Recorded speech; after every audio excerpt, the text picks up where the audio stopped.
Die meisten denken, LangDoc und n8n sind zwei komplett unterschiedliche Tools, die man eben braucht, wenn man etwas automatisieren will und KI einführen möchte. Aber das stimmt nicht. Für die meisten Prozesse in deinem Unternehmen reicht eins davon. Unabhängig davon, ob du gerade n8n nutzt und überlegst, LangDoc zu verwenden oder auch andersrum schon LangDoc verwendest und überlegst, ob du noch n8n brauchst. In beiden Fällen zahlst du möglicherweise am Ende für beide Tools, obwohl du eigentlich nur eins brauchst. Deshalb zeige ich dir heute wirklich mal den konkreten Unterschied zwischen den Workflows in LangDoc und n8n und wir gehen darauf ein, wann du wirklich was brauchst. Und am Ende gebe ich dir wirklich meine ehrliche, persönliche Einschätzung. Falls du neu auf diesem Kanal bist, ich bin Jonas, ich helfe Selbstständigen und Unternehmen, KI in ihren Arbeitsalltag zu integrieren, also lass uns direkt los. Also bevor wir jetzt anfangen, das Ganze zu vergleichen, will ich erstmal dir kurz das in beiden Plattformen zeigen. Also einmal, wie funktionieren die Workflows hier in LangDoc und dann schauen wir uns auch nochmal n8n an. Das kennen wahrscheinlich die meisten schon. Für die es nicht kennen, ich werde das trotzdem gleich einmal kurz erklären und danach vergleichen wir das Ganze dann einmal. Und zwar hier in LangDoc ist es so, wenn wir jetzt hier auf die Workflows klicken,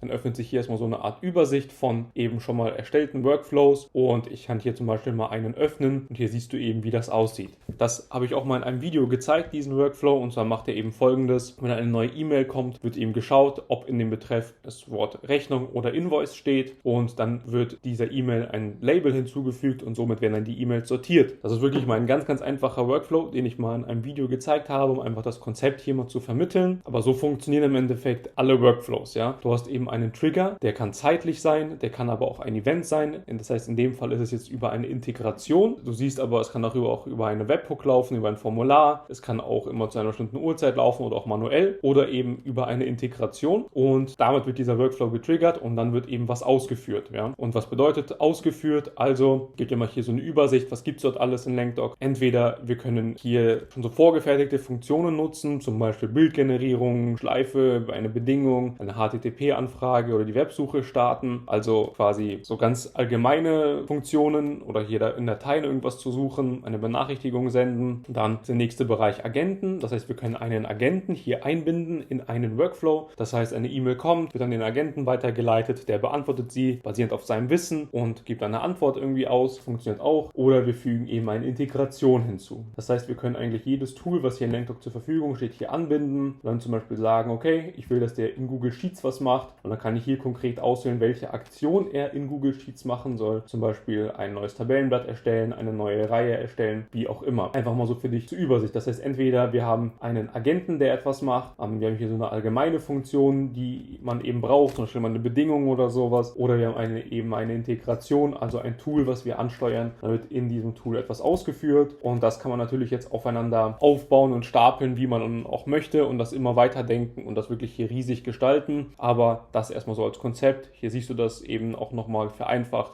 Der Trigger ist jetzt hier eine Integration. Wir haben jetzt hier dann eine Bedingung, also so eine allgemeine Regel und dann wird eine Aktion in dem E-Mail-Tool wieder ausgeführt. Und jetzt komme ich mal auf eine Sache zu sprechen, was eben auch schon zu den Unterschieden etwas gehört, und zwar sind das eben diese Integrationen. Wenn ich hier mal draufklicke, dann siehst du eben, welche Integrationen es alle bei LangDoc gibt und das wird gleich interessant, wenn wir gleich rübergehen zu n8n, denn es gibt hier in LangDoc schon viele Integrationen. Ja? Also wenn ich hier mal durchscrolle, siehst du das ungefähr mal. Ich weiß jetzt hier nicht die genaue Anzahl, es sind aber auf jeden Fall schon einige und das ist schon mal gut. Man kann damit auch wirklich vieles machen. Und so diese klassischen Tools, wie zum Beispiel hier alles von Microsoft, Microsoft Teams, Microsoft Outlook oder Google Drive, Google Kalender, Google Docs, so Gmail, das sind alles Sachen, die sind alle da. Ja, das heißt, so diese alltäglichen Sachen sind hier alle vorhanden, Excel, wie auch immer. Eigentlich, was du alles so im Arbeitsalltag brauchst, ist hier auf jeden Fall vorhanden und du kommst damit klar. Wir schauen uns das aber gleich mal bei n8n an und dann siehst du da auch mal die Unterschiede. Jetzt hast du einmal kurz gesehen, wie die Workflows in LangDoc aufgebaut sind. Und falls du die Plattform noch nicht so gut kennst, schau gerne einmal kurz in die Videobeschreibung. Ich habe da eine kostenlose Einführung in diese Plattform mit Vorlagen, mit einer Einrichtungscheckliste, mit meinem DSGVO-Guide. Ganze komplett kostenlos. Schau da gerne einmal rein. Und bevor wir gleich zu dem Vergleich kommen, was solltest du wann verwenden, schauen wir uns jetzt einmal n8n konkreter an, für die, die das noch nicht so gut kennen. Und ich sage dir schon mal ein paar Unterschiede zwischen den beiden Tools.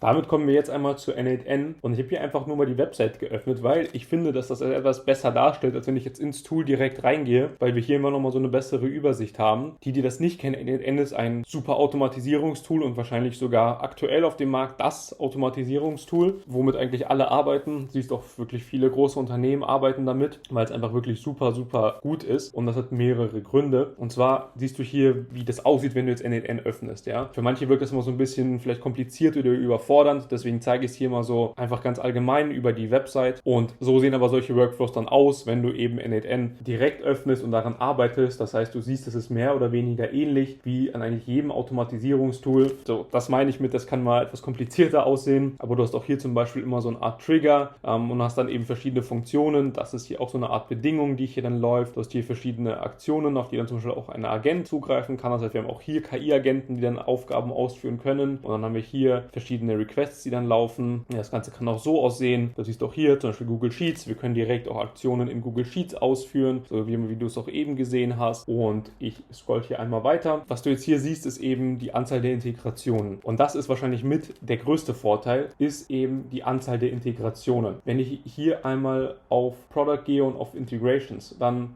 wird mir das hier auch nochmal aufgelistet und wenn ich das hier mal filter, dann sehen wir, dass es hier über 1700 wirklich einzelne Tools gibt, einzelne Integrationen gibt, die ich nutzen kann. Wir haben das ja eben bei LangDoc gesehen, dort gibt es auch einige, also sind auf jeden Fall mal nicht 1700 Stück. Und das ist so der große Vorteil, dass wir hier eben deutlich mehr Tools haben. Ja? Das heißt, hier hast du natürlich auch diese Klassiker wie Gmail, Google Sheets, wie auch immer, auch von Microsoft, alles gar keine Frage. Du hast hier aber einfach noch deutlich mehr Tools. Also du findest hier gefühlt jedes Tool, was es so gibt. Ja, also nicht wirklich jedes, aber halt wirklich den Großteil findest du hier. Zum Beispiel auch hier irgendwie YouTube, WhatsApp, Dropbox. Also manches gibt es, wie gesagt, auch bei LangDoc, aber eben nicht alles. Und das ist eben der große Vorteil, dass es hier extrem viele Integrationen gibt und das hört halt eigentlich gar nicht auf. Ich könnte hier immer weiter scrollen und das ist wahrscheinlich mit der größte Vorteil, dass ich hier eben so viele verschiedene Tools habe, die ich nutzen kann. Und dann möchte ich noch auf einen weiteren Vorteil hier zu sprechen kommen, bevor ich das dann gleich mal so ein bisschen einordne, was du eben wann nutzen solltest. Ich möchte einmal über das Self-Hosting sprechen von n8n. Und zwar kannst du n8n relativ einfach selber hosten. Das bedeutet, du kannst es auf deinem eigenen Server, auf deiner eigenen Umgebung eben nutzen. Das funktioniert bei LangDoc nicht ganz so einfach. Dafür brauchst du eben einen teureren Plan. Das bietet LangDoc eben erst an, wenn du eine bestimmte Mitarbeiteranzahl hast. Dann ist so eine Enterprise-Lösung auch möglich, wo es dann eben auf euren Servern läuft. Für den Großteil der Unternehmen, die jetzt eben ein paar hundert oder vielleicht auch ein paar tausend Mitarbeiter haben, wird das eben noch nicht angeboten zum jetzigen Zeitpunkt. Und das ist eben auch ein großer Vorteil. Du siehst eben hier, du hast hier verschiedene Anbieter, über die du das eben machen kannst. Zum Beispiel jetzt so im deutschsprachigen Raum Hetzner ist ja für viele wahrscheinlich ein Begriff, weil es eben in der EU ist. Teilweise du es auch in Deutschland auswählen kannst. Und dann klickst du immer hier auf diesen Guide und hier wird eben genau erklärt, wie du eben das Ganze machen kannst und n8n eben auf deinem eigenen Hetzner-Server installieren kannst. Natürlich muss man sich hier etwas reinfuchsen und ist vielleicht nicht für jeden was, aber es ist tatsächlich gar nicht so kompliziert und man kann zum Beispiel ja auch hingehen, das hier einmal kopieren und auch einmal dann in die KI einfügen, sei es jetzt LangDoc, sei es jetzt Claude, wie auch immer, und einmal sagen, dass er einem bitte erklären soll, wie das funktioniert und da einen durchführen soll, durchbegleiten soll. Ja, also man kann sich das wirklich relativ einfach machen und das ist halt so der nächste große Vorteil, eben dieses Hosting auf dem eigenen Server und damit ist es natürlich dann auch komplett DSGVO-konform, was es bei LangDoc ja auch ist, aber hier hast du es einfach nochmal in deiner eigenen Umgebung.